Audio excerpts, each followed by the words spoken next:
now we're live on YouTube.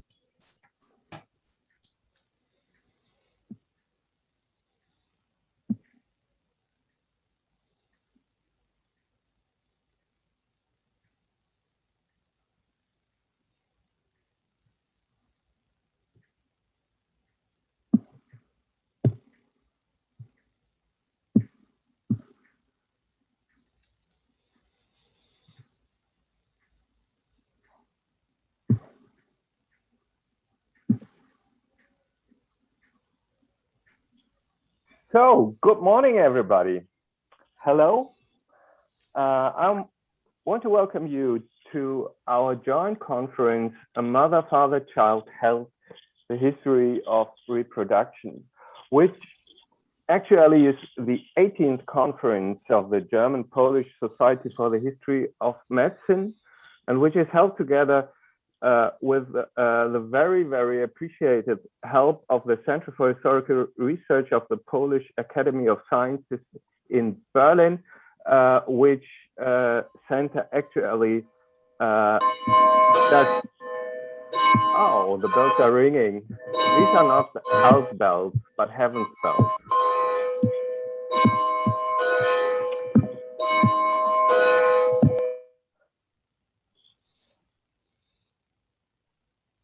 So the Berlin Center for Historical Research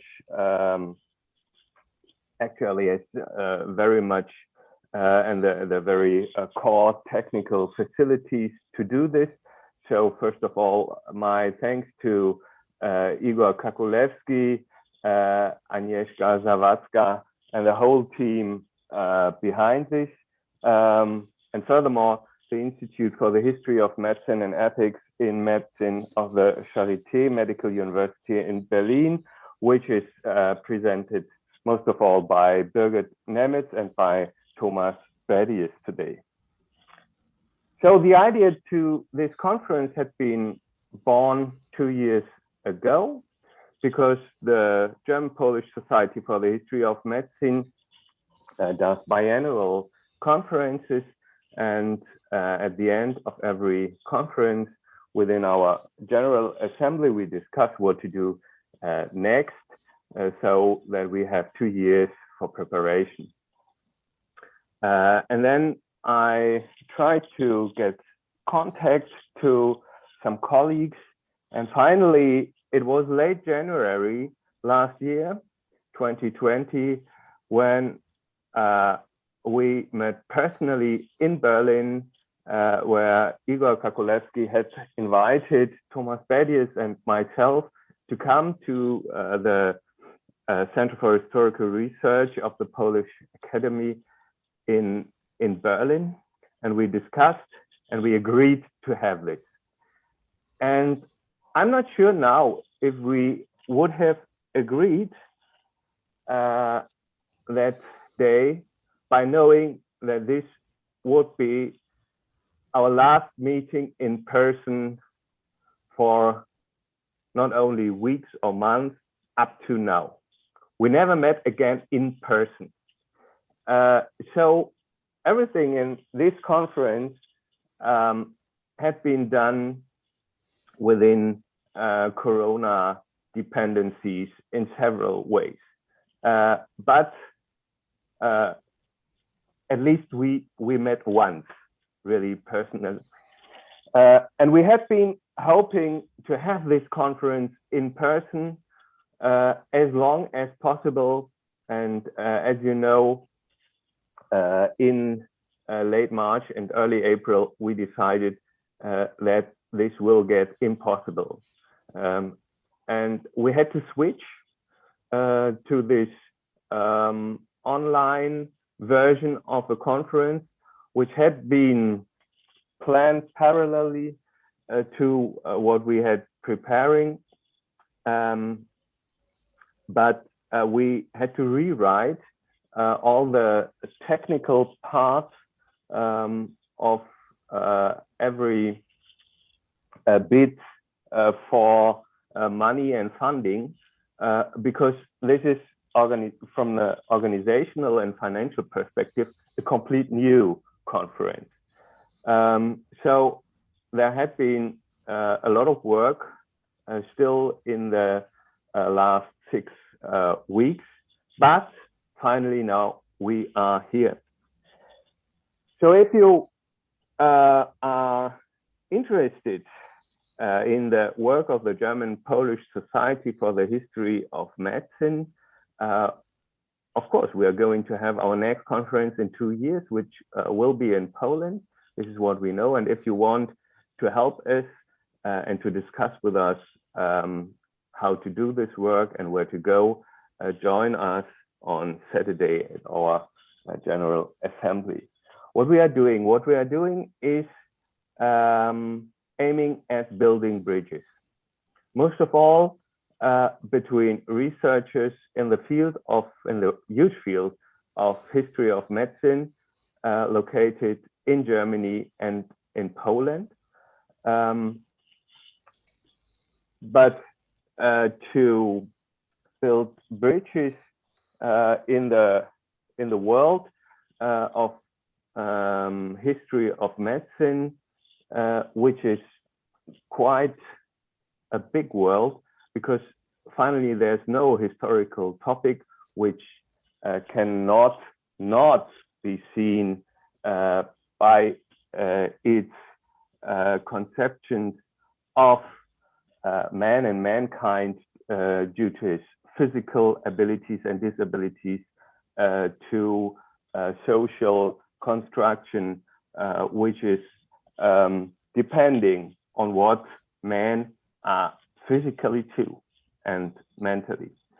So as well in Poland as in Germany, history of medicine regularly is taught at university within the curriculum of the medical schools and medical faculties. So in the everyday life, there's not very regularly and daily contact between the people teaching history of medicine within medical facilities and to young guys who want to get doctors, not historians, and to those who are teaching historians at the philosophical faculties and so on. So this is one thing we want to do, and I think the program which you can see before you very much shows how this could be working to open the field for different researchers and research regarding the physical condition of man in society and the mental condition too in society and everything what happens with it. And we used to choose topics which are quite wide, as well regarding the chronology. So to have not only some decades or 1 century in mind, but to bring together a more systematic aspects which might shed a light on bigger chronological terms, to just aiming to bring together people, researchers. And on the other field, of course, the very core is to bring together researchers located in Poland and researchers located in Germany. But as from a historical point of view, the territories to be regarded as Polish or as German changed a lot, quite a lot, regarding the last 8 centuries, for example. So what we are doing finally is to focus on Central Europe in the widest possible term of this, and to bring together people who are regarding this history of medicine in a again, very wide sense, researching with special regard to Central Europe and to this territory which only very, very late compared to the more Western history, maybe in England or in France, which very, very late discovered nationality as a concept for society and state, which had its special problematic aspects in Central Europe, as all of you know. So this is what we are doing, and the history of reproduction of the political, the social, and as well the more technical medical aspects of the family and reproduction maybe is the most broadest way to get into problems of the history of medicine in a quite wide sense, because this has a lot of dependencies and multiple dependencies into social life, into cultural life, and opens the floor for addressing fundamental questions about historical anthropology. And so this is what we like to do. We are having 22 presentations to give and to listen and to discuss today and tomorrow with colleagues coming from all over Europe. I have to announce that 3 papers had to be withdrawn only in the last days and weeks, most of all because of health reasons, which is sad, but there are a few changes in the program which I want to mention. Today, the lunch break will be half an hour longer than planned before. So the session after lunch will only start at 14:30. And tomorrow we will start only at 9:30, 9:30. And we will have a longer lunch break again, lasting from 12 to 13:30. So we have the session Abortion Cultures tomorrow will only start at 13:30. But the chairs and moderating guys will inform you each, especially when the next session, when finishing her or his session, when the next session will start. So this is my warm welcome to all of you, and I now want to open the floor or to move the screen to Igor Kakulevsky from the Center for Historical Research.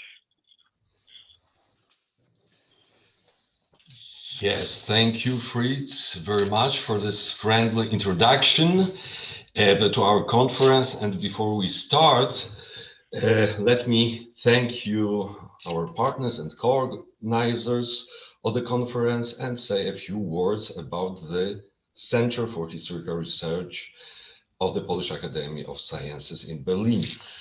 The center was established 2006 as a part of the network called Centers of the Polish Academy of Sciences Abroad, which are located in Paris, Vienna, Rome, Brussels, and Kiev in the Ukraine.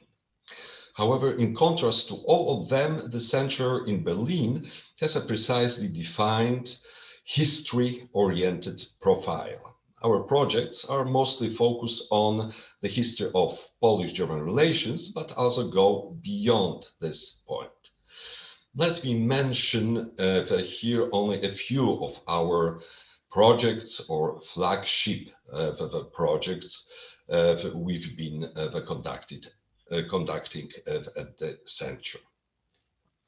One of the most important was the project of the German Polish realms of memory, which resulted in the publication of 9 volumes, 4 in Polish and 5 in German, on the topic Polish-German realms of memory. The entire publication includes 117 chapters on German-Polish realms of memory, authored by more than 100 scholars from Germany, Poland, France, Italy, Switzerland, and the Czech Republic. The second project I'd like to mention to you today is the project of the Polish-German textbook for history, which is a second after Franco-German transnational textbook for history in Europe and the world. I think that this publication especially is relevant for the topic of our conference, in the title of which is included the notion child, and some chapters, especially in volume 4, so addressed to the last classes of middle schools, touch upon the problems of child education and health care of the family, especially in the People's Republic of Poland, as well as in both German states in the 1950s, 1960s, and the 1970s. And last but not least, I would like also to mention our previous conferences and workshops on the history of medicine we have organized with our partners, such as the conference approach of the Nazi Germany to ill forced laborers during World War II in 2017, organized with the Institut für Geschichte der Medizin und Ethik in der Charité, or the medicine or the conference, which was on one of the most eminent Polish Jewish physicians, Ludwig Hirschfeld, and his theories and praxis in the research of immunology. This conference was organized 2015, again with Institut für Geschichte der Medizin und Ethik, der Charité, and Ludwig Hirschfeld Institute for Immunology and Experimental Therapy of the Polish Academy of Sciences in Wrocław. The result of the last conference is a volume of, this is an autobiography of Ludwig Hirschfeld. We published it 3 years ago in German, and we have still a few free copies for those of you who are interested in this. Please contact us, and we will be glad to send some copies to you. I wish you a good, interesting conference, and I'm giving the floor to Professor Birgit Nemetz. Thank you. Thank you, Igor. Thank you, Fritz. So good morning also from my side. My name is Birgit Nemetz. I'm historian of science and medicine and professor at the History of Medicine department at the Charité. And I have a more recent interest in the neurohistory of reproduction, of human genetics, changing notions of risks and safety in reproduction, and the use of also the use of pharmaceuticals in pregnancy. And so it's my really great pleasure to wish everyone a very, very warm welcome on behalf of the Institute for the History of Medicine and Ethics in Medicine at the Berlin Charité. that is acting as a co-host in this conference. And yeah, to see so many familiar faces, also many new faces and names, especially after the difficulties of the past months, united now in this Zoom conference room that was meaning to be placed at Charité, but now we are here, and a group of scholars, I think, united by an interest in the history of reproduction, health, and the family. And this was all made possible, I have to say, with the incredible team and help and helping hands at the German-Polish Society for the History of Medicine and the Center for the Historical Research of the Polish Academy of Science in Berlin. The Charité has cooperated in the past and very fruitfully, and which I hope will continue to cooperate in the future. And I want to thank everyone for the work and the enthusiasm of the past weeks that made this conference and this event become real. A conference on the history of reproduction, a very timely topic, as I think, an emerging research field also situated at the crossroads of the historical studies, history of medicine, anthropology, STS, film studies, and many more disciplines. In the past years, we saw the emergence of similar readers, of a real great number of special issues of books and focus sections, panel discussions, and also the establishment of research foci and interdisciplinary research groups at different departments and universities worldwide. And for my part, I'm, for example, part of and co-organizing 2 virtual circles specialized on aspects of the history of family and parenthood and reproduction. So, and I think besides this scholarly interest, reproduction is, as everyone notices, in the news with big questions such as how and who should reproduce and why, and which interventions into reproduction by whom were acceptable or not, and why. Because the subject, I think, as Nick Hopwood and Rebecca Fleming and Laura Cassell recently argued, has such a wide scope, from the most intimate experiences to planetary policy. And because it raises such large and difficult questions, because innovation in this field fuels controversies over science and technology, over economics and politics, ethics and religion, while children keep being born. And yet, to make my point before handing over to the first panel, and yet, given this old, renewed and new interest of activists, politicians, scientists, and scholars in the history of the family, of mothers, of fathers, and reproduction, they were trying to understand historical and current practices, sometimes with the aim to turn practices and processes to the better. One perspective, as I think, was strangely marginalized and in recent scholarly debates, which is the Central European, the integrated Central European and Eastern European perspective, and the integration of case studies that broaden our mostly Western perspective. I mean, we can ask ourselves, how can we understand the dynamics of family planning, of fertility control, social change, and professional roles, scientific techniques, without this interest and insight for the empires and nations and the politics and traditions of people shaped by and shaping these parts of the world, or the transnational circulation and the transformations of narratives, for example, of marriage and the family, of concepts of people and approaches between these different regions.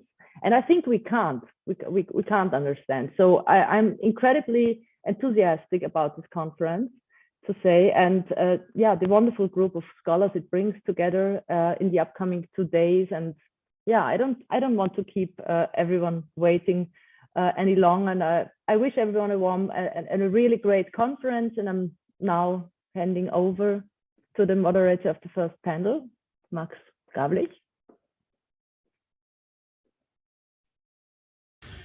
Thank you, Birgit, and thanks all of you for your for this warm welcome. Yeah, my name is Max Gawlich. I am a postdoc researcher in Heidelberg, and I have the very great pleasure to precede the first section on reproductive behavior and the private. We will ask ourselves what the numbers mean and what the meanings, how to count the meaning. First, something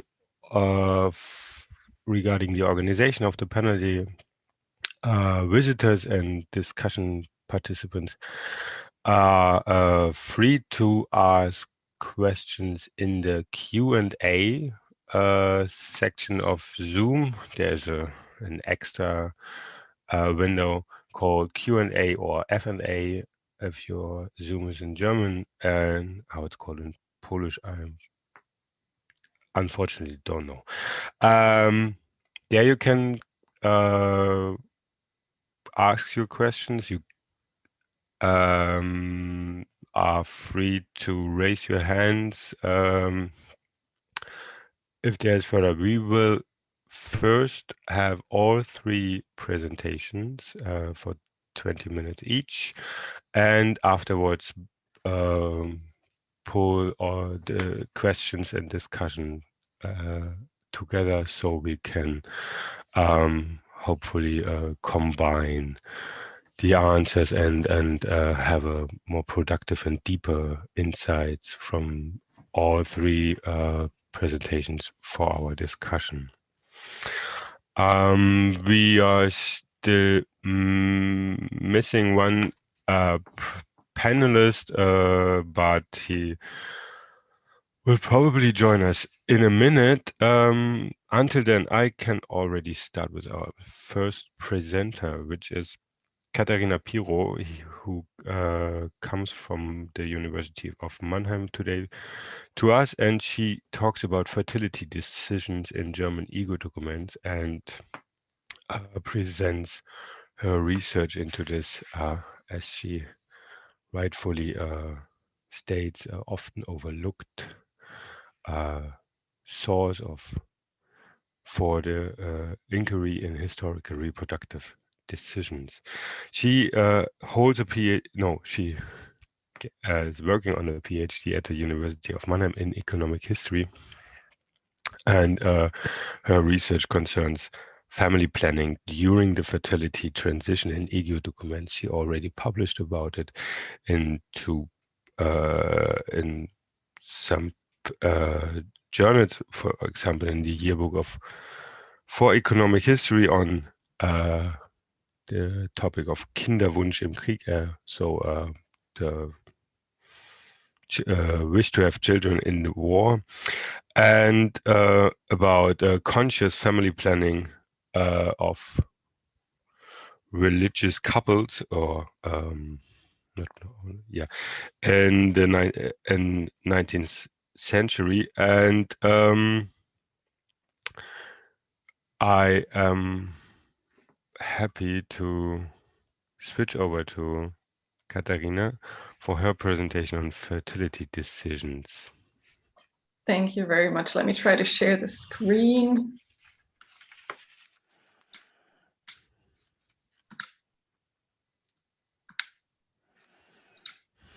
All right.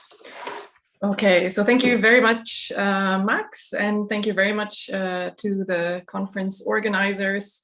I'm thrilled to be able to start off our 2 days of this very interesting conference. And let me start right away by taking you into the world of the actors that my research refers to. So here we have a quick look at the setting, the place, the bourgeois mansion where my case study is located. And we are in Munich, which I guess you could consider to be the sort of western end of Central Europe.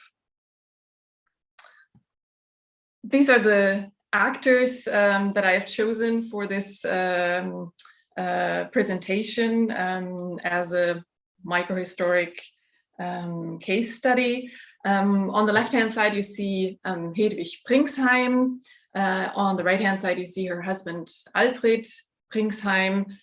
She was born in 1855 and lived until 1942. He was born in 1850 and died in 1941. And here we have another small connection to Eastern Europe. Alfred Pringsheim was actually born in Schlesien, in the town of Olawa, or Olau near Breslau. He came from a family that became very rich with mining and also with railroads.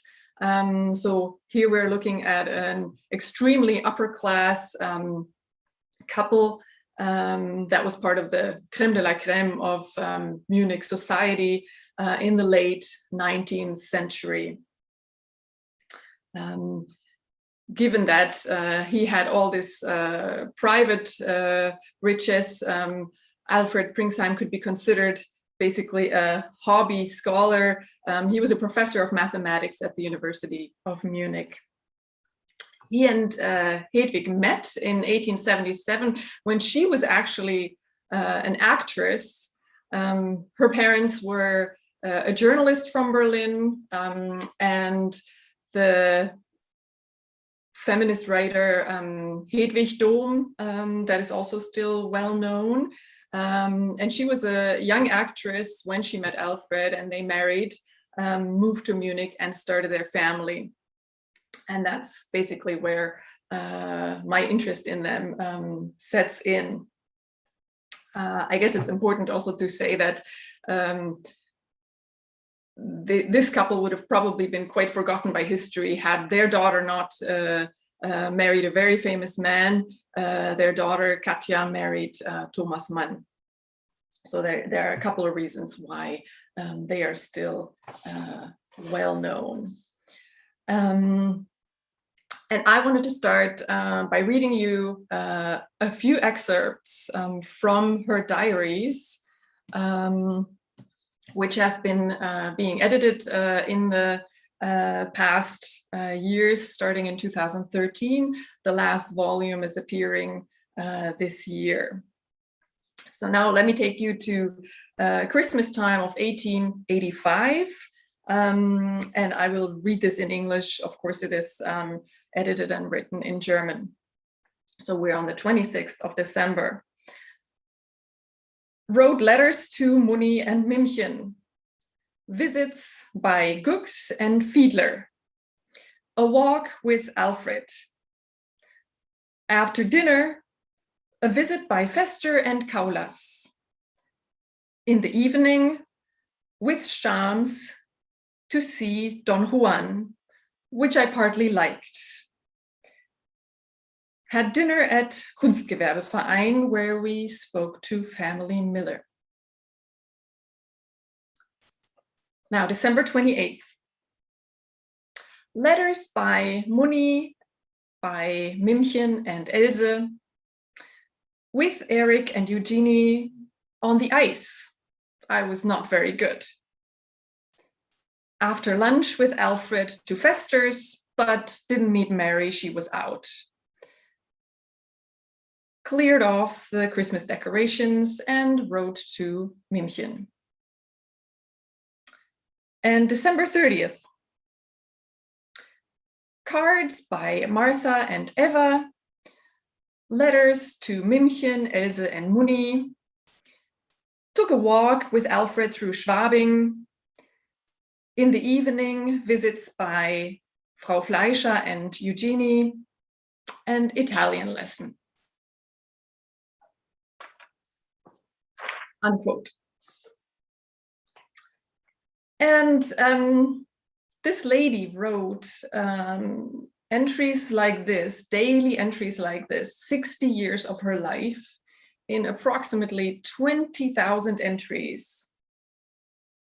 And so apart from her having been the mother-in-law of Thomas Mann, you kind of ask yourself, why have they done such a big edition of such incredibly boring diaries? because the style of the diaries is exactly like what I read to you. It's extremely stark. There are hardly any introspections, only the slightest hints at occasionally commenting something like when she went on the ice or what the weather was like, things like that. It's basically really just a listing of what she did, where she went, who she wrote, etc. And so again, for the topic that we are dealing with today, reproduction, apart from the walks with her husband, so far you get the feeling that we haven't learned anything to go beyond these very stark notes about this woman. So in the beginning, I felt, like most other researchers, that finding private writing on reproduction is something that's extremely rare. There have only been a few exceptions. For example, Peter Gay, in his bourgeois experience with a number of volumes, he found some diaries and letters that actually hint more at intimacy or attitudes towards reproduction. But then I also discovered a very excellent essay by Brigitte Semanek in the Sammelband, which is based on a project at the University of Vienna, where they looked at couple correspondence, and where she basically writes a strong plaidoyer for looking at ego documents and reading closely, reading between the lines, and trying to discover more beyond the obvious when looking for these sort of topics in ego documents. And I think that's really a good way to go. But the problem I still faced when trying to decide whether to use these diaries was that actually they don't set on until 1885, which is after Alfred and Hedwig Pringsheim had their children. So I thought, well, you know, what can I learn about reproduction if this couple's reproductive time is already over by the time the diary set in? However, demographers have identified three main types of behavior to give us hints at their attitudes towards family planning. And that is, on the one hand, the starting of reproduction, the spacing between children, and then the stopping of reproduction. And in 1885, when the diary set in, Hedwig Pringsheim was only 30 years old. And so then I decided that her stopping behavior would probably be somewhere visible in this material. And that's when I decided to delve deeper into it. So here's a quick look at the reproductive track record of this couple.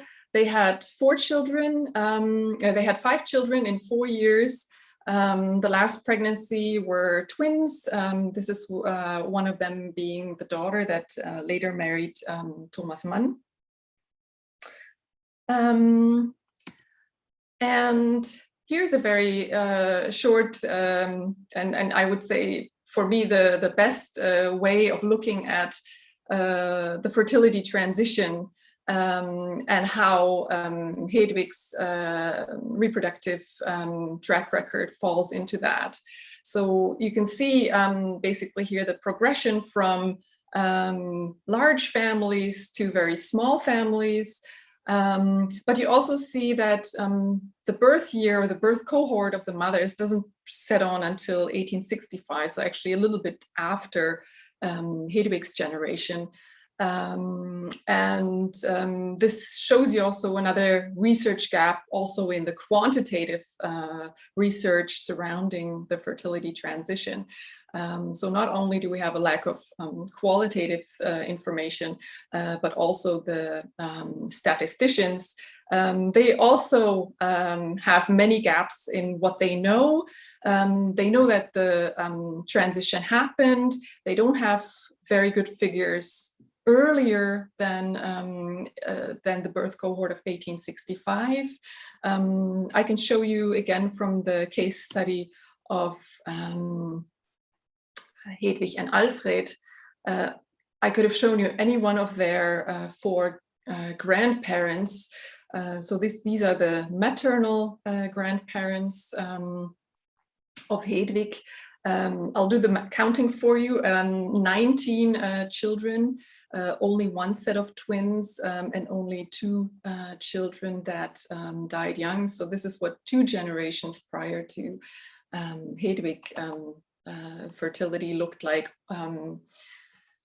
And this should make it relative that what we see here are average figures. So when it says 4.7, probably most people were having quite a few more children than that, especially given that you also have women without children in these statistics.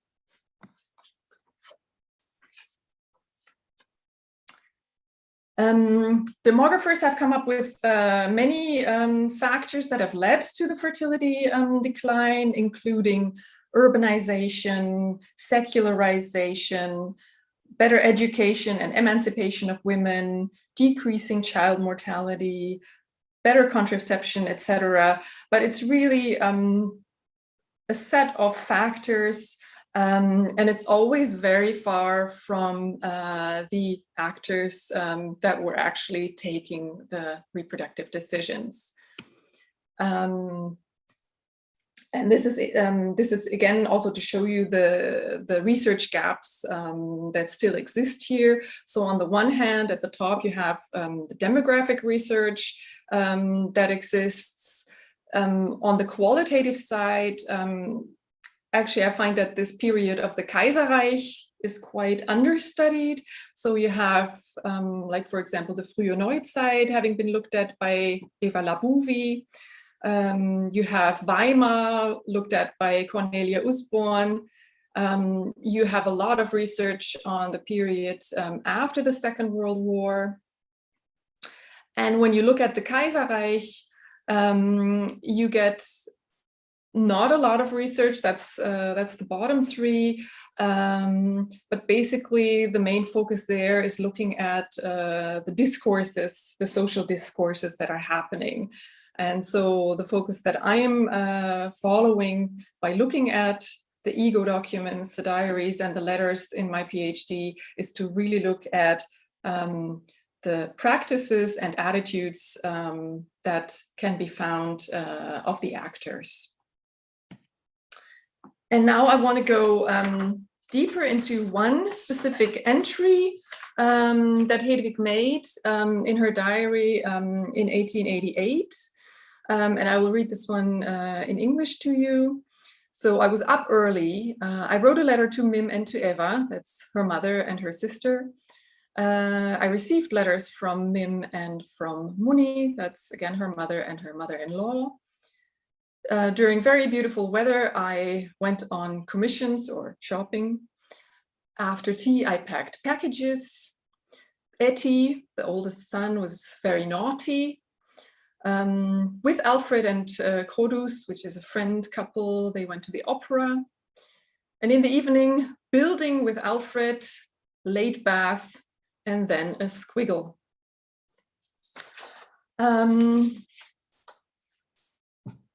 Fortunately, then the editors of these volumes have already discovered all the things around who is Mim, who is Muni, what does it mean to do commissions and things like that. So they have, there's an excellent overview of the people, the places, all the literature that she read, all the places she went to, etc. But the private bits and pieces, as you see, are extremely small. So here we have that they went to the opera, but in the evening, Alfred and Hedwig stayed up late and they did some building. And that actually refers to the fact that the mansion that I had shown you in the earliest photo was just being built. So they were staying up late, talking, making plans, maybe drawing, etc.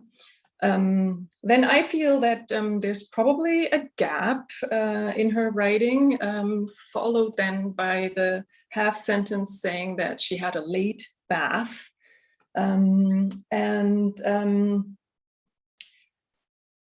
She did not take baths every day, or at least you have to say that she didn't write about it every day. And while many people in the late 19th century might not have been able to take baths every day because of money issues, this was definitely not an issue for Hedwig. She could have had 3 hot baths every day if she had wanted to.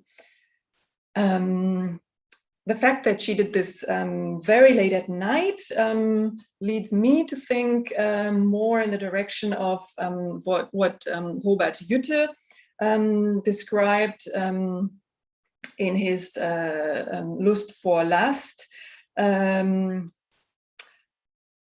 Lust ohne Last, genau. That's the title of the 2013 book, where he had looked at all the contemporary medical literature and discovered that approximately 30% of all couples were using bathing, some sort of bathing, as a contraceptive method.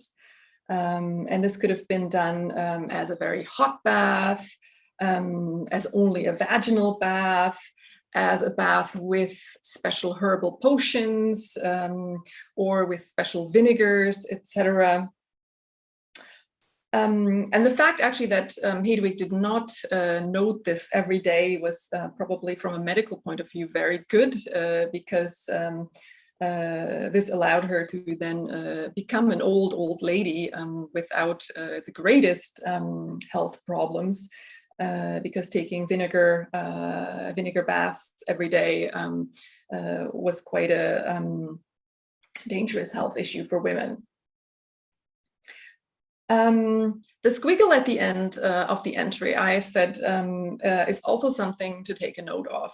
She did not put squiggles at the end of every entry. In fact, they tend to be quite rare. They don't really appear in the volume of 1885 at all. They sort of appear later, but they definitely disappear at some point, sort of around when she turns 50 or so. There have been other diaries where such markings, squiggles, S's, circles, or things like that have been discovered. For example, with Robert Schumann, or also the American diarists that Peter Gay looked at, meaning some sort of keeping track of sexual intimacy of a couple. Hedwig's squiggles were not, as I said, completely consistent. I can never say, you know, was this definitely sexual intercourse? Was it all the sexual intercourse? But she did keep track of this. She kept track of her periods. She kept track of when her periods were late, for example. She kept track of all of her doctor's visits. So for me, I have to say that this is definitely an example of reproductive agency of a woman keeping track of her sex and her intimate life. At a later point, I also discovered that Hedwig did point out to a couple of attitudes towards reproduction. In 1892, for example, one of her sisters had a late pregnancy, so she had 3 children, and then after 5 years was pregnant again. And Hedwig actually mentioned that she was saddened by the news. So here I also have found a number of examples of her showing clear disregard for large families. As with all microhistories, you come again to many of the gaps in this writing, or also again of what's not there. We know hardly anything about Alfred, about his way of looking at reproduction or managing reproduction, or whether this was something they did together or something that was mostly left to Hedwig. One thing that does become clear also from these diaries is that he had extramarital affairs. Again, wouldn't it be lovely if we knew how he dealt with reproduction there? But we don't. At the time, it would have been quite common for men of his standing to use condoms, or to force his affairs to have abortions. Hedwig didn't take any notes of this, except for showing what I would say quite a big dose of tolerance towards her husband's behavior. They stayed together, and they always had what seemed happy phases in their marriage. The Kaiserreich has been described as a time that was very oppressive to women, as shown, for example, in the Bürgerliches Gesetzbuch, which gave women very few rights on their own. And Hedwig definitely acted within this framework, just making the best of it.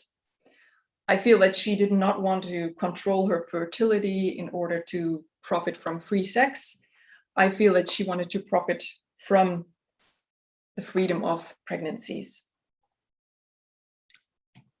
And now to summarize. I have used the word fumbling toward fertility control to summarize my findings from this case and from a number of other cases, because I want to differentiate to what some consider to be a rational approach to reproduction that appeared at this time, or sort of to a straight road to modernization. I feel that by looking at it, people's attempts at fertility control were often clumsy, sometimes half-hearted. Attitudes often differed actually from actions. So while we do not know anything about the attitudes of Hedwig's sister when she had her late child, we only know that she had one. She might have shared Hedwig's sentiments just as much. And this is why I find that it's quite important. You can look at single cases, but then they remain what they are. They remain single cases. I find that it's quite good to try to compare cases in a longitudinal perspective across the fertility transition, because that way you can get a multi-perspective, actor-centered view. What I have also found is that quite obviously the topic surrounding intimacy and reproduction is built around a lot of taboos in the writing. That is why it is so important to look at the gaps. And that's why I also think that it's very important to very carefully look at the semantics and at the wordings that people were using to really discover their attitudes and the options that they felt were available to them. In the end, I find that reproductive agency is probably a better wording than reproductive control, because that leaves room to whether, like in the case of Hedwig and Alfred, they had their 5 children and then their actions were actually successful in controlling the rest of their fertility. But many other people, like, for example, Hedwig's sister, might not have been successful, even though they might have tried. So I think agency is the better wording for when discovering attitudes towards fertility limitation. And limitations there were, they were given by gender. So for example, while Alfred was able to have his extramarital affairs as one way of limiting his marital reproduction, this was this was basically not an option for a woman like Hedwig. And the limitations, as I said, for example, of taking hot baths or not being able to take hot baths were one of the many limitations also for a given class in society. Knowledge being another major part of the limitations, because Hedwig might have been able to keep track as well as she possibly could, but the medical knowledge of the time, for example, about the female cycle was actually quite wrong in the details. And today we would also know that just a hot bath is probably not the best way to go. But despite all the limitations, people found their ways. There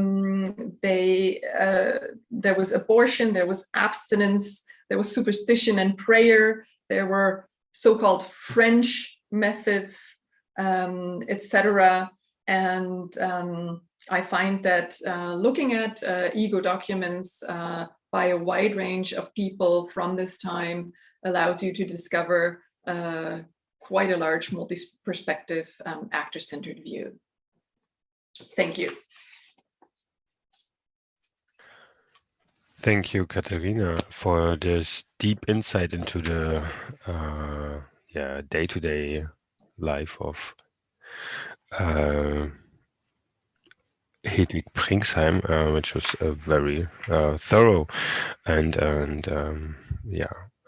interesting look into this journal. I'm impressed of your analysis of the Skrigel. No, it's really interesting. I'm very much looking forward to the discussion. But since we are 5 minutes further, I will rush into the next presentation, and I'm happy that Hadrian Michał Ciechanowski joined us as well, and he presents his research into extramarital birth in West Prussia at the turn of the 19th to the 20th century. Hadrian Ciechanowski comes from the university, the Nicolaus Copernicus University in Toruń, and he there is assistant professor at the Faculty of History, and he is presenting research from his further interest in the history of administration and public registers. And I'm happy to give Hadrian the word. Please, for all other presenters during the conference, please make sure that you see the chat during your presentation, so the communication channel is still open.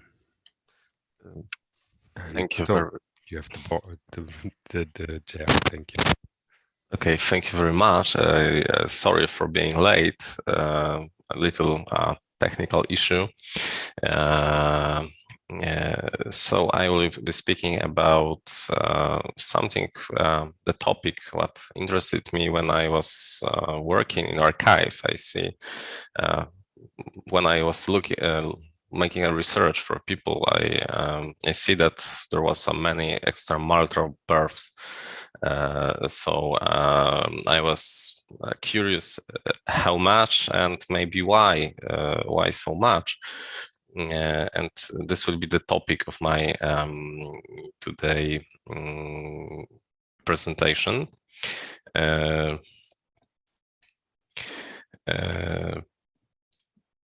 So the partitions of Poland carried out in 1772, 1792, and 1795 lead to the division of the country between Austria, Prussia, and Russia. Part of the partition was Prussian partition was West Prussia, which included the area of former Royal Prussia. It's a part of Poland. It was an area with a significant level of German settlements. Traditionally, the German population was Protestants, while the Polish population was Catholics. Apart from Catholics and Protestants, the area was also inhabited by Jews, who, however, did not constitute a substantial element outside the urban areas. The end of the 19th century and the beginning of 20th century in Prussia was a period of straightening the nationalism of German and Polish subjects. This phenomenon was also associated with a religious revival among adherents of both Christian denominations. Among the German population, this was associated with the significant development of grassroots groups that sought to educate and transmit the Protestant faith and morality. On the other hand, the Polish Catholic population gathered around the Catholic Church, seeing it as a unifying force that carried forward Polish national traditions. Many priests were also involved in patriotic activities and the so-called grassroots works. Attachment to faith and deep devotion to is traditionally emphasized in historiography. This is especially true for the rural population, which is traditionally considered to be cultivators of tradition. Traditionally, church's teachings, among other aspects, place great emphasis on the sexual sphere of believers. It was paying particular attention to their moral conduct and moral fidelity. It seems, therefore, that the closeness to the church and the traditionally strong commitment to religiosity should also be reflected in fertility trends. And especially extramarital unions and the children's birth of them. However, I was curious, was this the reality? So in this paper, I will try to answer this question. And last, partly, my research was based on archival materials from the State's archive in Toruń. I took a random sample of 5 archival fonts in its holdings. There have been selected Registry Office Dusocin, Golub Zamek, Bierzgłowo, Książki, and Małe Czyste. The dates of the research are years 1775 and 1910. The first date is due to the fact that it was the first full year of civil registers in the West Prussia. The second date, however, was unfortunately dictated by the availability of records on the internet. This pandemic constraints did not allow to search for records not available online, so I was forced to use only the internet sources. The division in the research, the division into denominations was established according to the mother's religion. In the case of information about illegitimate children, there is usually no information about father and his religion. The only specific information in this case, therefore, concerned the mother, and only she could be taken into account. I found it was therefore necessary to be consistent in the case of married children as well. It seems, however, that in the case of mixed marriages, not many, it can be assumed that the mother religion was the decisive factor, since traditionally it was the woman who introduced the children to the religious life.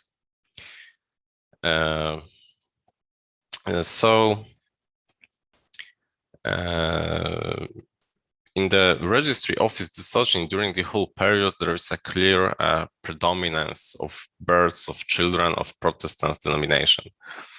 However, from 1896, this proportion has diminished due to 13% in evangelical births.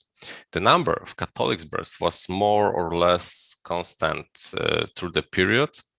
The number of Jews births is marginal. There were only 3 such cases during the entire period under study. A similar trend can be observed in the registry office Książki. However, in this district, the decrease in births was not so significant as in the registry office Dusocin, except from the years 1903, 1906, and 1909. It oscillates between 10 and 26%. Also, in the registry office, the number of births was more or less constant through the whole period under study. As in the previous case, the number of Jews births is minimal. There were only 3 births recorded in 1881 and 1882.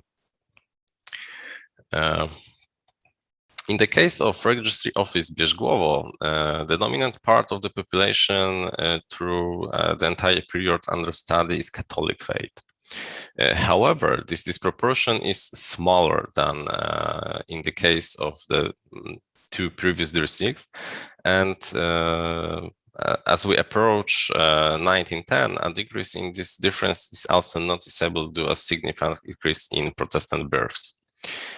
Jewish births are slightly higher for this registry office and are recorded more frequently, sometimes annually compared to a Catholic and Protestant. However, this number is still minimal. And the registry office Golub Zamek was dominated as well by Catholic births, which is more or less constant through the period under study.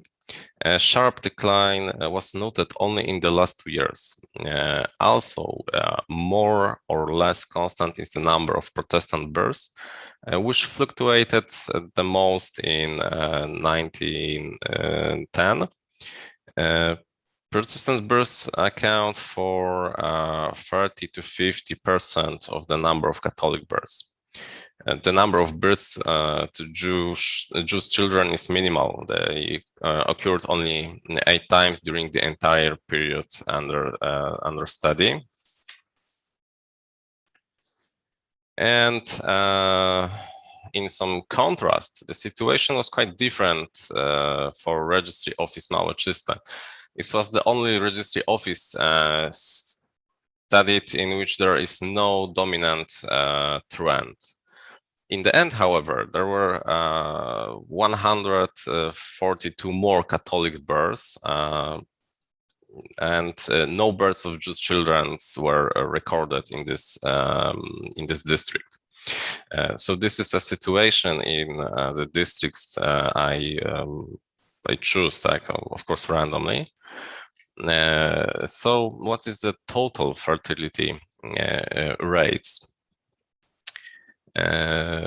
We can see that the majority of births in the survey area were Protestant. The disproportion between Protestant births, 7,895, and the Catholic births, 6,529, is 1,366. In the whole period, only 41 Jews births were registered. So this is a margin in the study. I did not find any other religious groups in this area. So so that's why there are not noticed.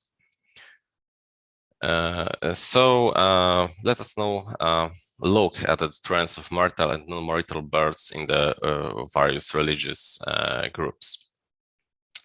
This slide presents summary data on absolute number of legitimate and illegitimate births. The number of illegitimate births among Catholics is relatively constant, and 341 over the entire period. Compared to 6,188 births from the formal unions. The highest number of illegitimate births was 20 in 1889, and the lowest in 1905, only 1.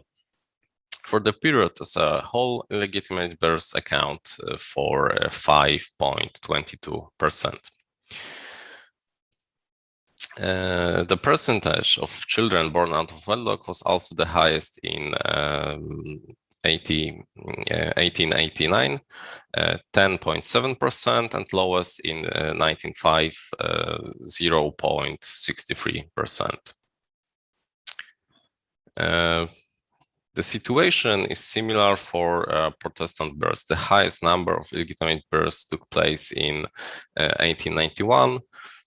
All in all, 7,351 legitimate births and 544 illegitimate births were registered, which accounted for 6.89% of illegitimate births.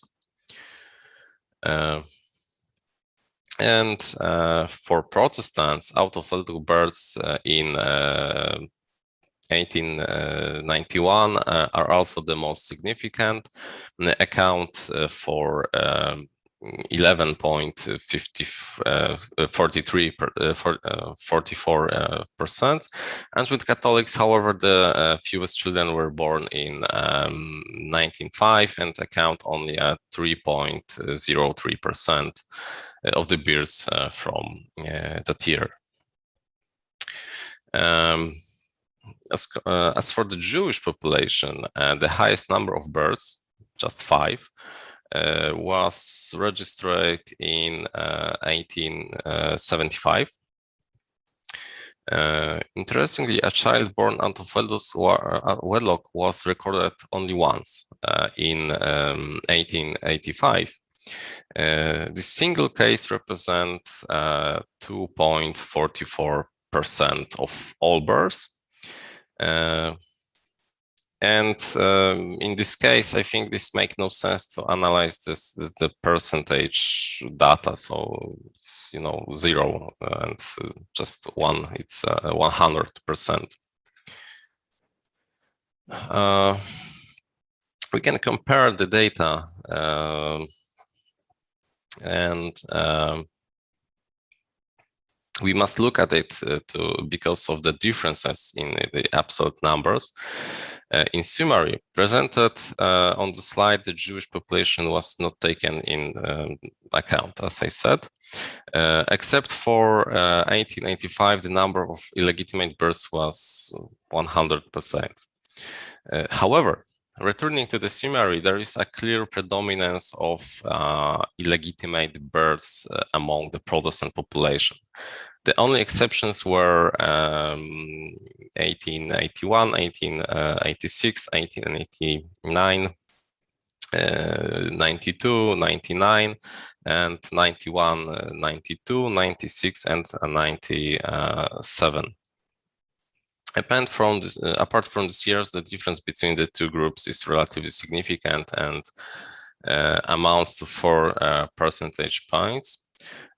Finally, the average number of illegitimate births for Protestants is 6.89% and Catholics 5.22%, while the Jews, as I said, is to 45%.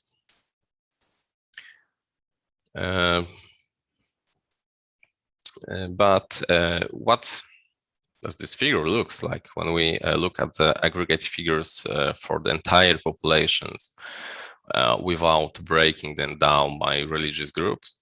The highest number of illegitimate children, 9.38%, was born in 1889. The lowest number of illegitimate children was in 1905. When they constitute only 1.96%. More extramarital births took place until the mid-90s of 19th century. The beginning of the 20th century saw a marked decline with a jump in 1910. On the average, illegitimate births account for 6.13%. And to sum up, it should be stated that the most significant number of children from extramarital unions were born to mothers from the Protestant denomination. Compared to Catholic women, there were 1.67 percentage points more of them. In absolute numbers, it was 203 more children. The lowest number of illegitimate births was in Jewish families, only one, which is 2.45%.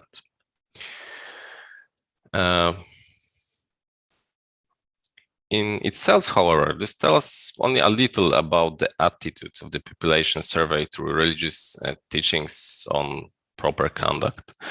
Accordingly, the historical data were juxtaposed with data out of wedlock births in Poland during the communist period and modern times. As can be seen, until 1990, in secular Poland, communist Poland, in which the state placed greater emphasis on the formation of attitude and tradition detached from the teachings out of church, the percentage of children born out of wedlock was lower than in years 1875, 1910.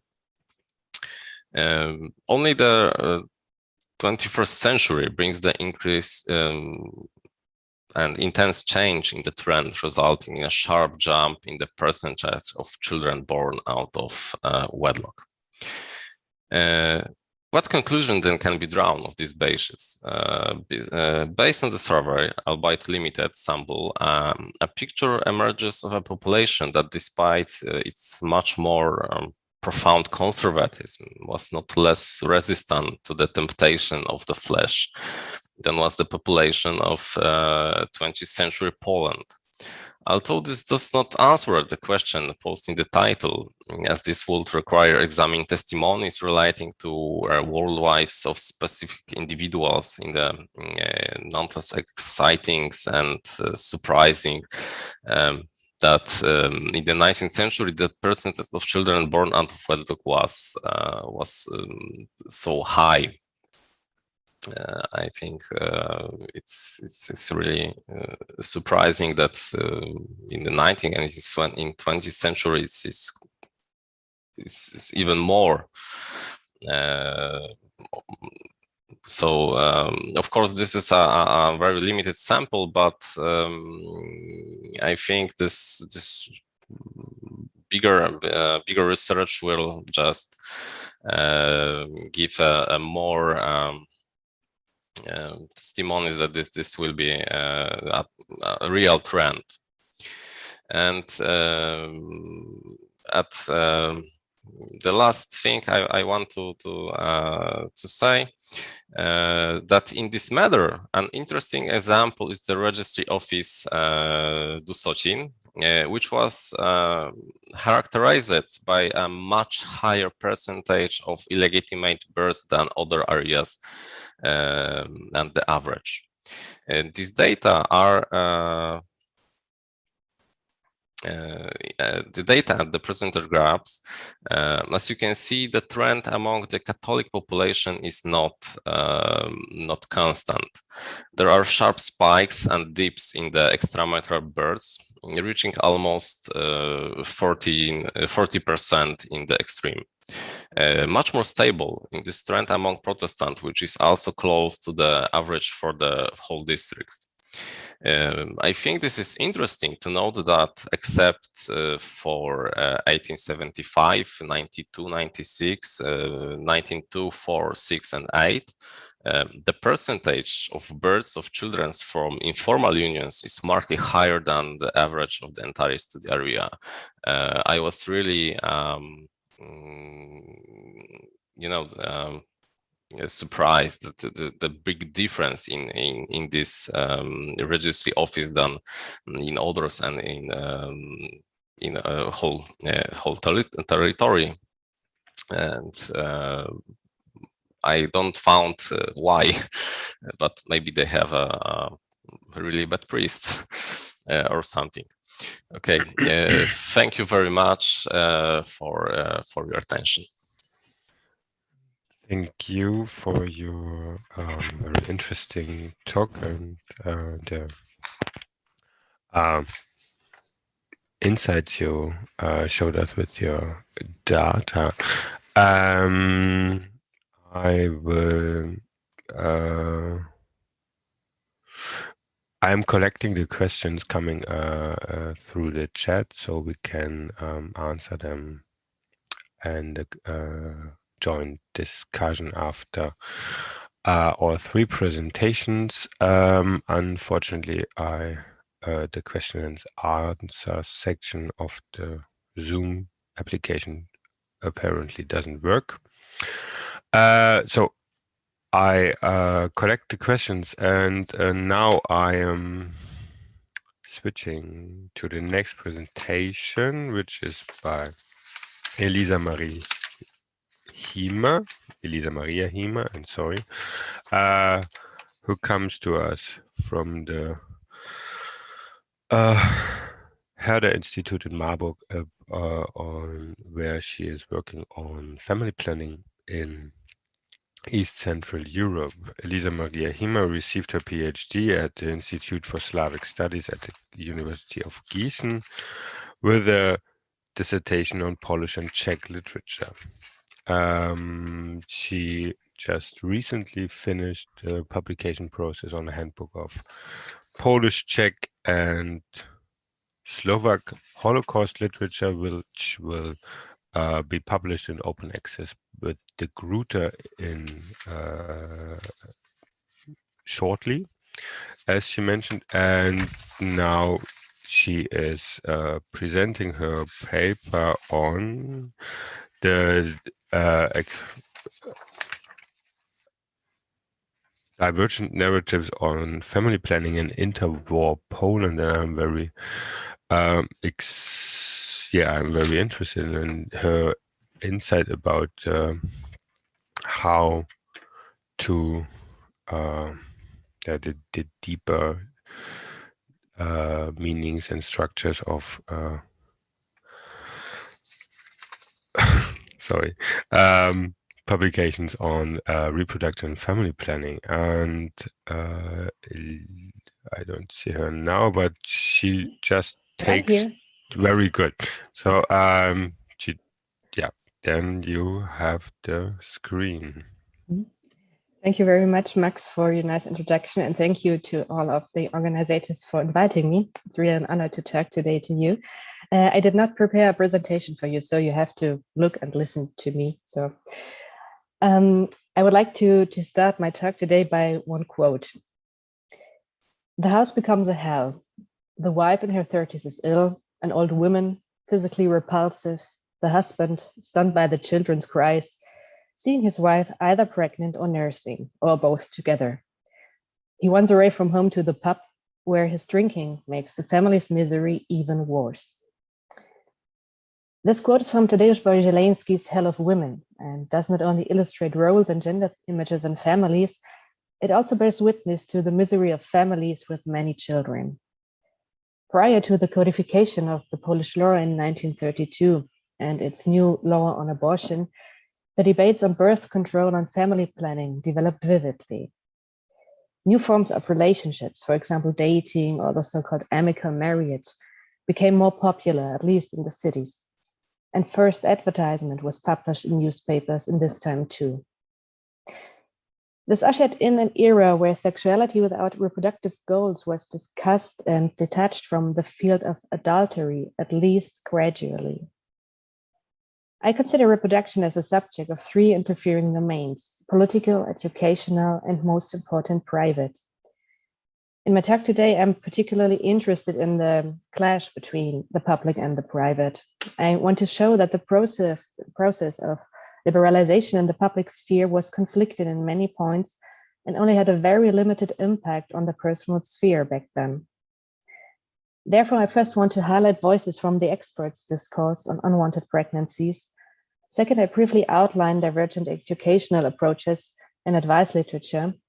And finally, I'm going to oppose these findings to the realized experiences, the experiences of women as they're represented in trials on abortion. I want to raise awareness for the character of this last type of sources in research. My example will show that you cannot make evidence out of a single statement and how important it is to consider the local context. So number one, the experts' discourse. The founder and prominent representative of the forensic medicine in the Second Polish Republic was Wiktor Grzewo-Dąbrowski. He argued that there was hardly any other topic in law that was so opposed to society's view as the punishment of abortions. He blames the patriotic view on motherhood for this problem, the Polish mother as the bearer of a nation that just had emerged after 123 years of partition. The public moral verdict condemned careless sexual behavior and often considered an unwanted pregnancy as the woman's fault since, I quote, she showed a strong desire to have relations with men, end of quote, as it reads in some investigation material from the police I studied. Indeed, it was harder for a woman who miscarried a fetus out of wedlock to defend her innocence. Like other Polish jurists, Grzewo-Dąbrowski required a fundamental change of the perception of single mothers. For him, the main aim was to prevent abortions, for example, by allowances for non-married women to raise a child born out of non-normative relationships. Whereas in these cases, experts had mainly the same point of view. The topic of abortion remained controversial. Poor living conditions and insufficient social security were acknowledged as main factors for the high rate of illegal terminations.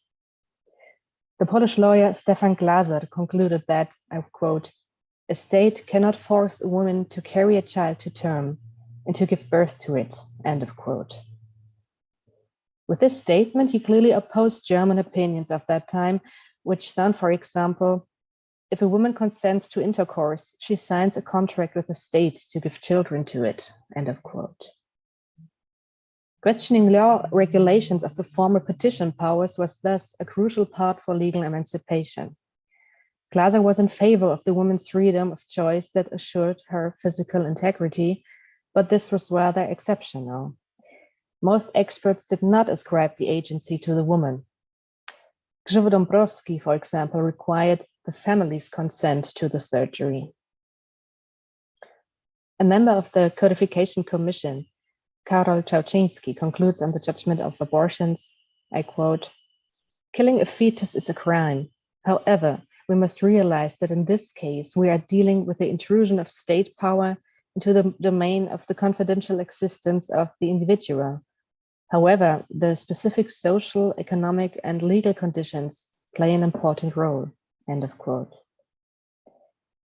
It is exactly the notion of abortion as a crime that is criticized by female voices who are underrepresented in the legal discourse.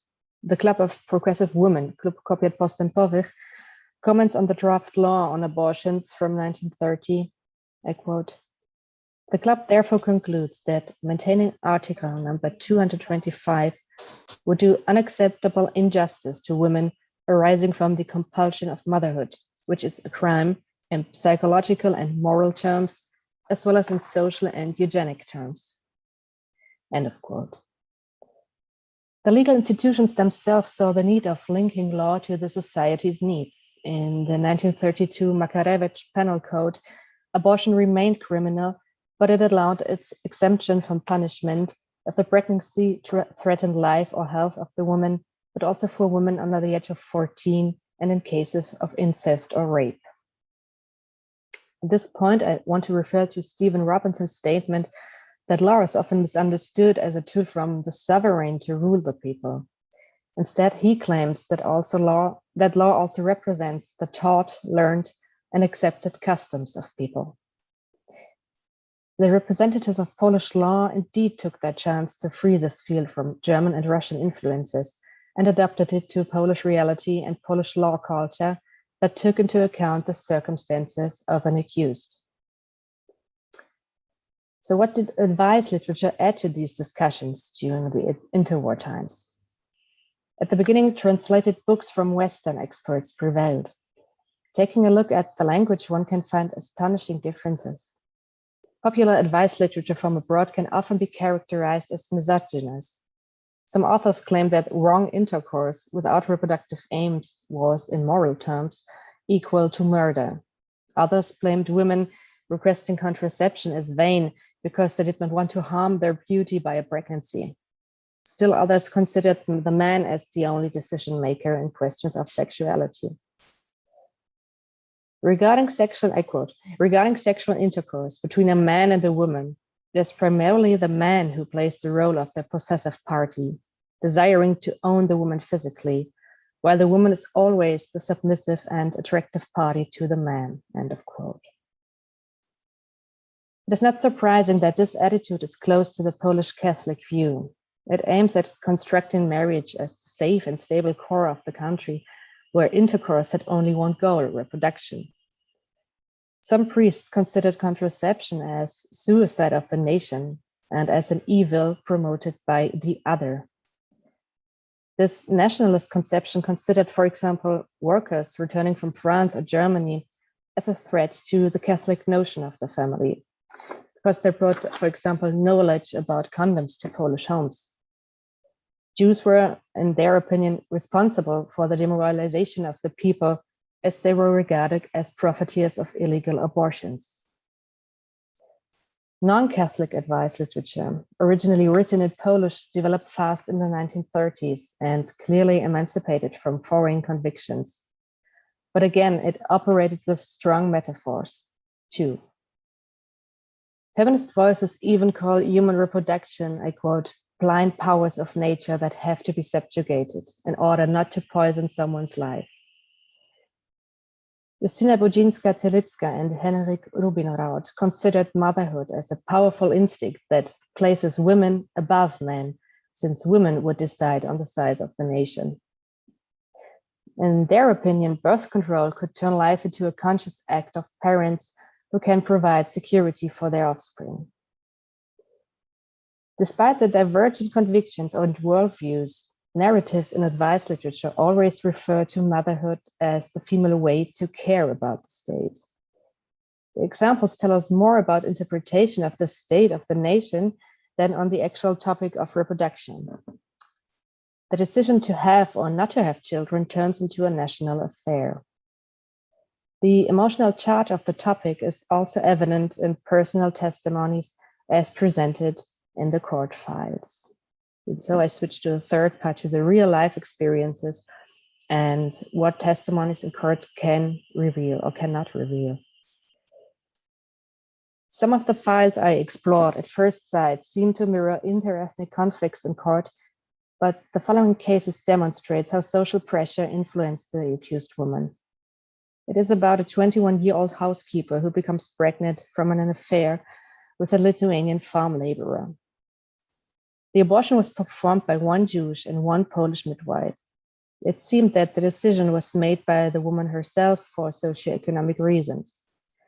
Both the couple and the midwives are punished to minor suspended sentences and fines. The midwives appealed unsuccessfully.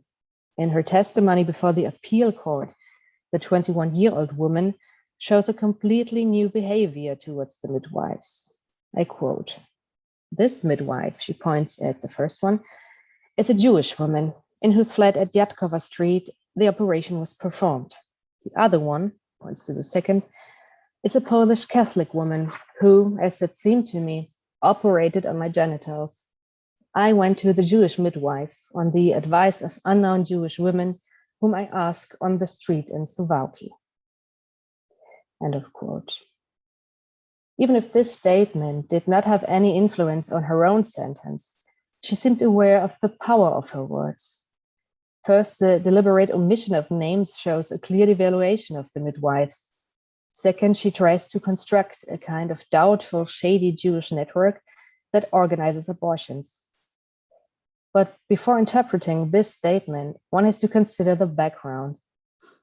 In her study about female delinquency in the interwar period, Emilia Płońska states that besides neonaticide, terminations of pregnancy belong to the most frequently committed crimes of women, which were called offenses against the obligation of maternity. Women were more likely than men to act against honor and morality according to the society's image of that time. Trials of supposedly traumatic character were popular among the local population. In the interwar times, there was no selection of participants in courtrooms, hence the audience consisted of curious neighbors waiting to watch some sensations. The anti-Jewish statement, thus, could be done on purpose to distract from her own responsibility and to raise her credibility, alluding to the negative image of the Jew that Polish church was also spreading at that time. The case I cited was discussed at the County Court of Suwałki, so one has also to consider the special situation in small towns where everybody knew everyone, at least from hearsay, and rumors spread quickly. Reports on court trials and unwanted pregnancies and the fallen women also were common topics in the local newspapers.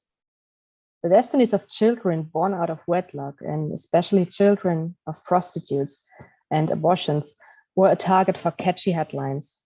One of those headlines reads, for example, "Children in the quagmire of fornication." Although an analysis of the local newspapers also showed a raising awareness for female living conditions and single mothers, we can only imagine the social pressure and the fear of becoming exposed to the local moral verdict that an accused woman had to withstand. My conclusion.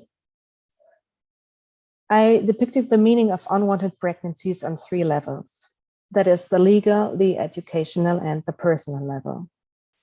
For the public discourse, it is worth emphasizing that the opinion of Polish law experts tended to deconstruct the notion of motherhood as a national duty, unlike their foreign colleagues. In Polish advice literature, that surely had a broader audience than the experts' discourse, the ideological spectrum ranges from normative to progressive, but they are without exception emotionalizing.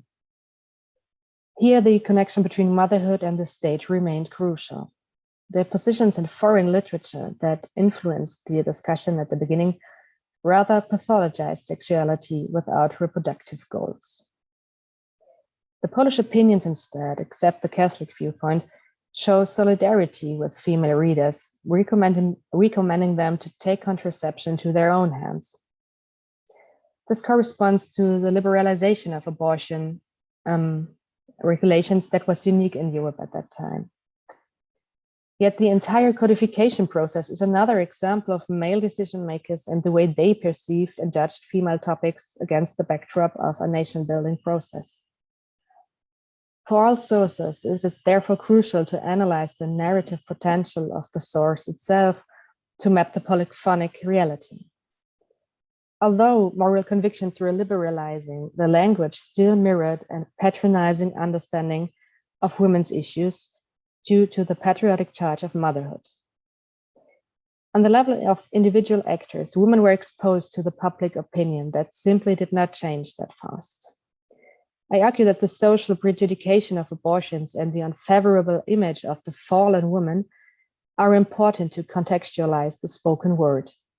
As the court file showed, negative statements about the Jewish midwife cannot be traced back to actual anti-Jewish beliefs. Primarily, discrediting others during emotionally challenging trials was the last resort to avoid severe judgment, both in legal and especially in moral terms. Research with court files thus requires a particular awareness for this type of sources. It is true that lawsuits on abortion allow to go beyond the crime itself and to draw conclusions about the personal world. Court files also make voices hearable in a way that enables us to visualize former times listening to persons off the street when they were talking about sexual intimacy, betrayal, and broken promises. Despite the captivating character of these testimonies, it is important to remember that the sudden character of the statements originates also in the heat of the moment. Thank you very much for your attention.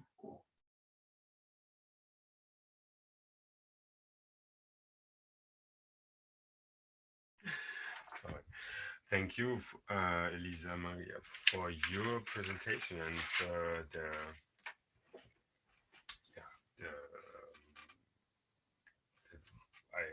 think these three papers shed light on from three different perspectives on the same on the same questions, and I think that they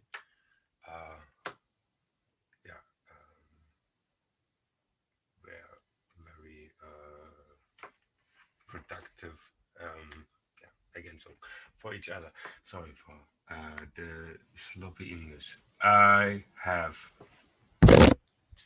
Thank you.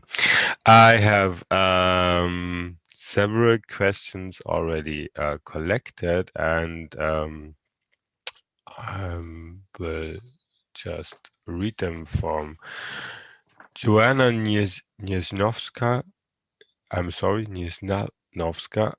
Question for Katerina. Piro diaries seem to be the medium used by the upper echelons of the society. So, as you yourself described, middle class and up, while letters appear to be more democratic medium. Are the less privileged classes and people and their sources in your study material? Hi, thank you.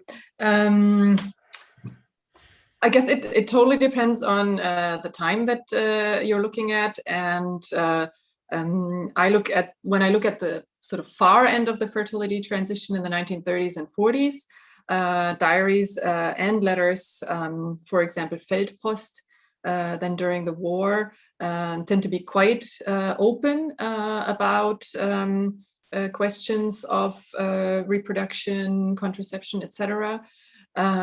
Looking further back, I mean, at very first, I went to the Deutsches Tagebucharchiv, sort of with the promise that I would find diaries from lower classes as well. But usually, then when you look at it more in detail, it's memoirs written at the end of life that kind of look a little bit like diaries. So it's really extremely rare.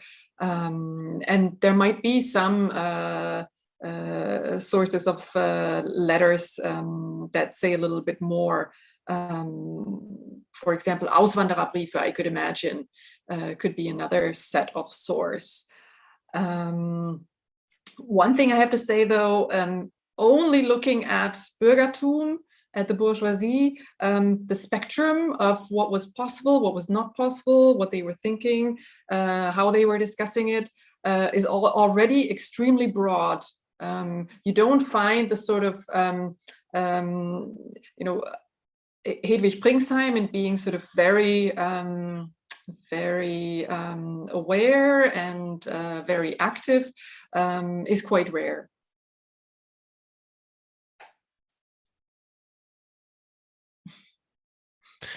Thank you. My question relates to this one, so I get myself now into the line. Is there talk about reproductive behavior in the letters? So are there collections of letters from this period published as published sources, and can you find in these letters between female friends or female networks more open talk than these very little notes you described so vividly? Yes. Thank you. I have to say that you always have to be looking extremely closely for the very, very small and little remarks. It's extremely rare to find something more open. And actually that can be from the 1840s and that can be from the 1940s. Like it just very much depends on what you find. But what you mentioned is the networks, and I think there was a question in the chat also on the networks. So especially for women, and again, I will just go back to the example of Hedwig Pringsheim. She would always have visits with her female friends when they had just given birth, This was a very big tradition, this Wochenbesuch. And I mean, these were upper class women, so they were not busy taking care of the infant. They were recovering from this experience. So of course, it would be extremely interesting to know what they discussed.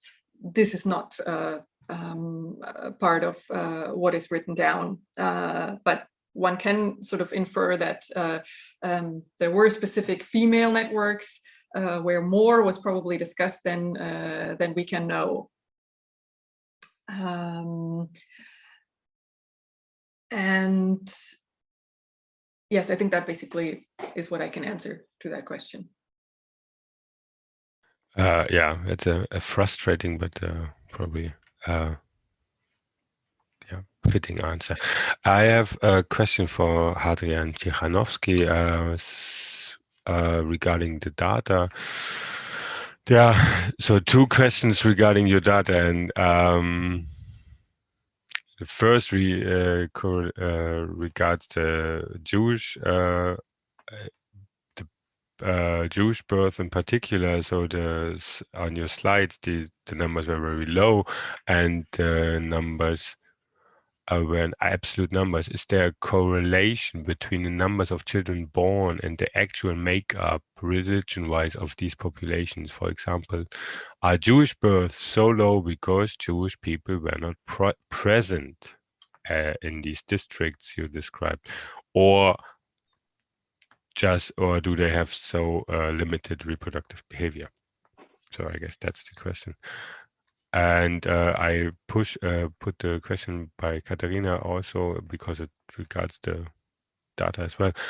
What was going, and I'm interested in this as well, in these spikes. What was going on there, in particular the spike for 1888 and 1889, which you yourself pointed on.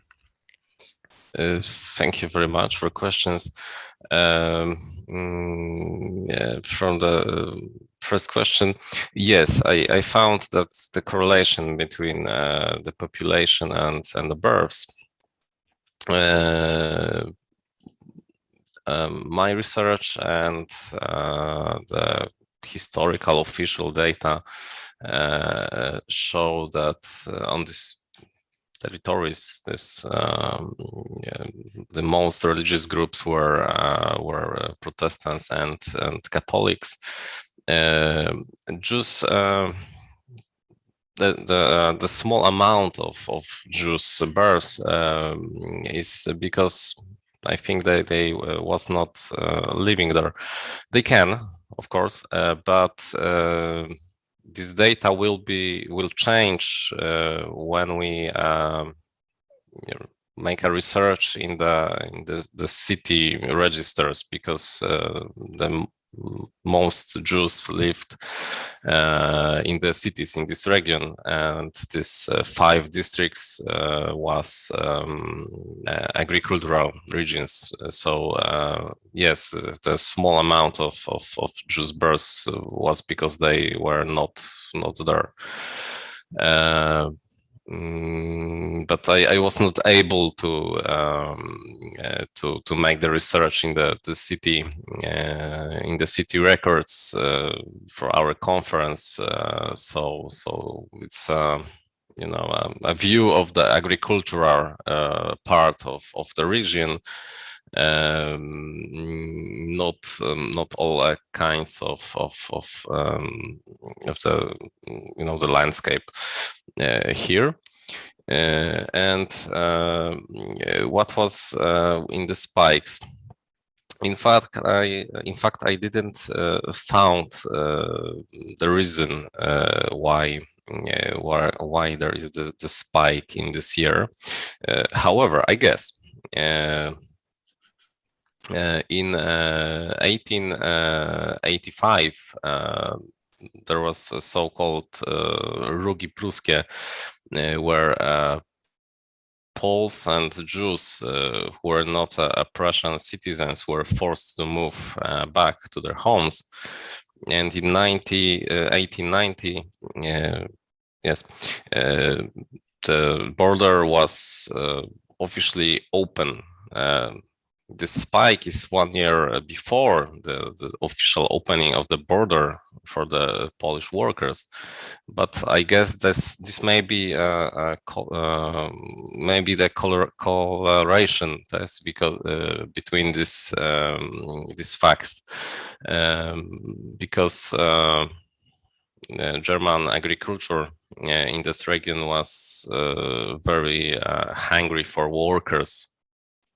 So they may be moving to Prussia illegal before, but just like I said, this is only my guess. I don't found any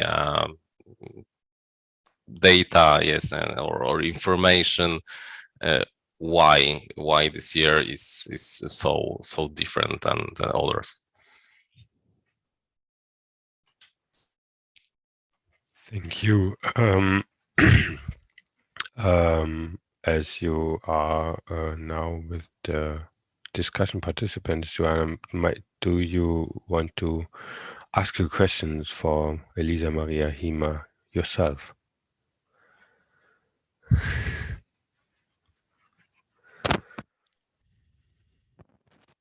You mean me, right? Yes. Okay. So a question for you, Elisa-Maria. First of all, super interesting paper. My question is, can you please highlight for us if so, how the situation that you find in the documents that you study in Poland in interwar period differs from elsewhere in Europe, especially Germany? Do you find the data that you find in Polish sources different from what comes from Germany, for example, for that period of time? Thank you. Thank you for your comments and your question. I studied the Polish experts discourse, and the Polish experts refer always to Western law culture, for example. And for me, I find it interesting that the process of making this new law on abortion was, on the one hand, influenced by views from abroad. They had a look what was done in other countries, but at the same time, it always was important for them to adopt the new law on abortion to Polish reality. And they often questioned or challenged this Western and more conservative, in my point of view, understanding of a woman's body, of a woman's right of self-determination. This is what I found very interesting. I did not particularly study German documents, but Polish documents and how they perceived Western colleagues. And this is what I found quite interesting, because Birgit Nemetz at the beginning also said that it's always the Western perspective, but how was this knowledge actually transmitted or adopted in the Eastern part and the other way around? Yes, thank you. I was especially interested in what was the outlook on, I don't know,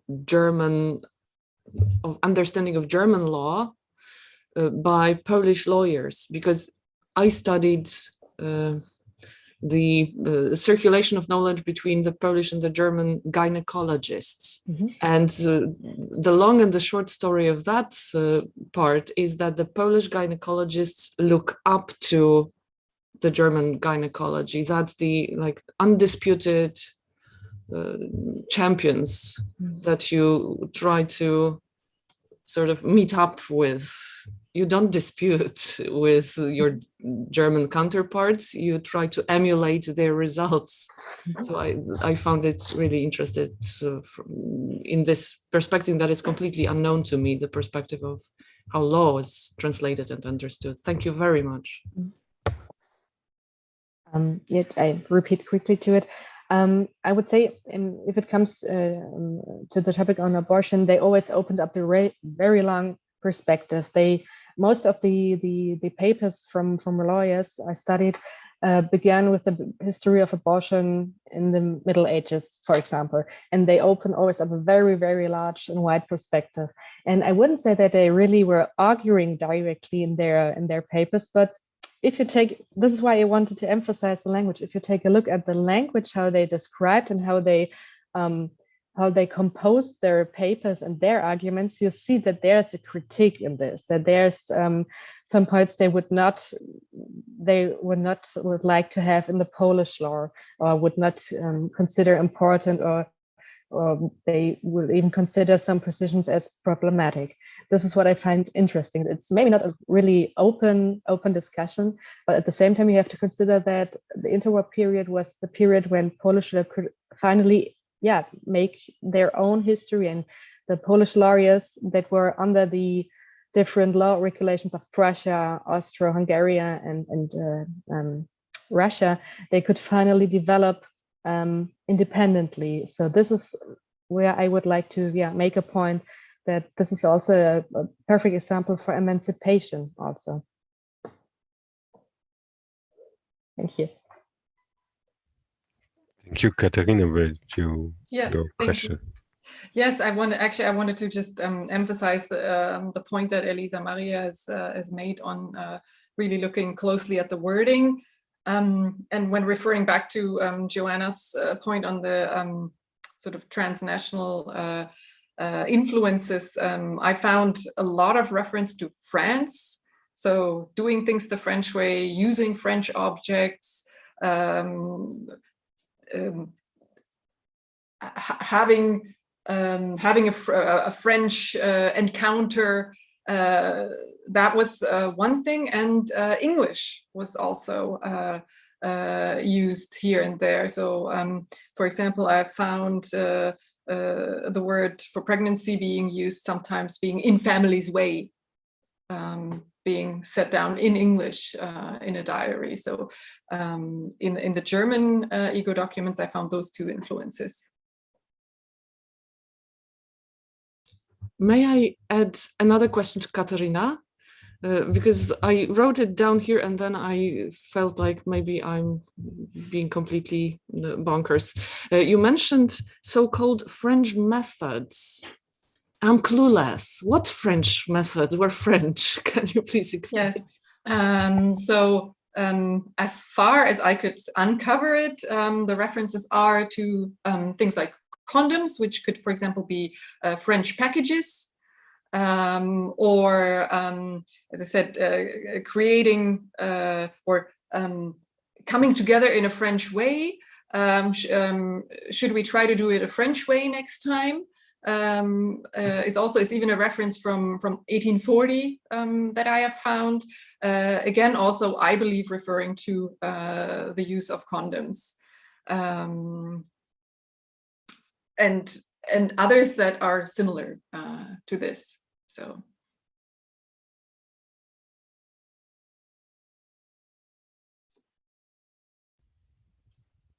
maybe can I add one more question to Elisa-Maria? Yes, and that would be if there were references to contraceptives in your material.